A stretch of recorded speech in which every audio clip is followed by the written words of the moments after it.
Well, the metaphor is not persona argument is over because it seems like everyone's already accepted the fact that metaphor already kinda is a fantasy persona, I guess. Now, I don't want to walk back my initial argument on the matter. I still very much think that this game feels similar to the series in a way, but to be honest, after having some discussion on the matter, I really don't see this as such a negative thing anymore. I want to grab some comments from the video and some reviews from the recently lifted embargo that the reviewers had.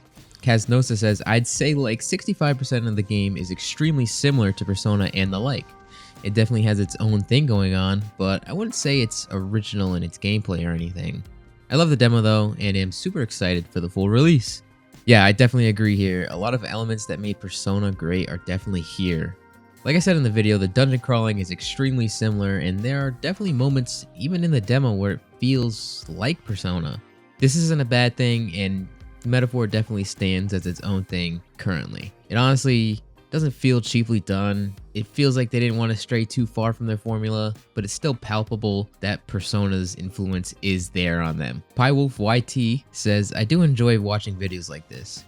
I don't know why people are so adamant about how this game isn't like Persona, and then use some examples like multiple characters, battles. That's right, Mario Party is like Persona. See how silly that is? It's a brand new IP created by the people who make SMT and Persona. Is having gameplay similar to SMT and Persona a bad thing? This comment is great. It led to just me thinking more on the matter. I think this is really what I was trying to go for. If we generalize literally every aspect of Metaphor to align to the Persona comparison, then it can conglomerate into another game for that matter. Hell, we may as well just call everything SMT. Metaphor is like Persona, just like Persona is like SMT. Whatever way I can spin it, it all links back to the games from Atlus, which does not discredit how good they are, can be, or will be. But within the fan base, there are definitely people who have preferences over which series they enjoy more. The point I was ultimately trying to make was to see whether or not it could be its own thing. After the demo, we definitely do see that it is the best of what Atlus has to offer, just distilled into one enjoyable experience. Currently, Metaphor stands as one of the best reviewed games this year with a flood of 10 out of 10s and a 94 on Metacritic. Some highlights from reviewers include Ed Nightingale from Eurogamer, who gave it a perfect score, saying, in its 35-year history of developing games, Atlus has become renowned for its Persona and Shin Megami Tensei series.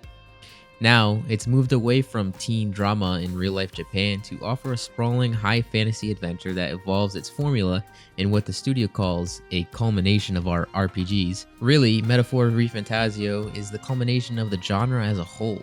It's a quintessential Japanese RPG inspired by the past, but with Atlus's distinct style, cementing the developer as the preeminent producer of the genre alongside Square Enix and its celebrated Final Fantasy and Dragon Quest games. The result is an enchanting, thought-provoking fantasy that's epic in every conceivable way, grand in scope and operatic in drama. A poetic, heroic tale, and incredibly long. Yeah, that incredibly long part seems to be a recurring theme here. I'm hearing over 80 hours for the game, which I'm excited for. You know, Persona 5, I think it took me 105 hours to beat, 102.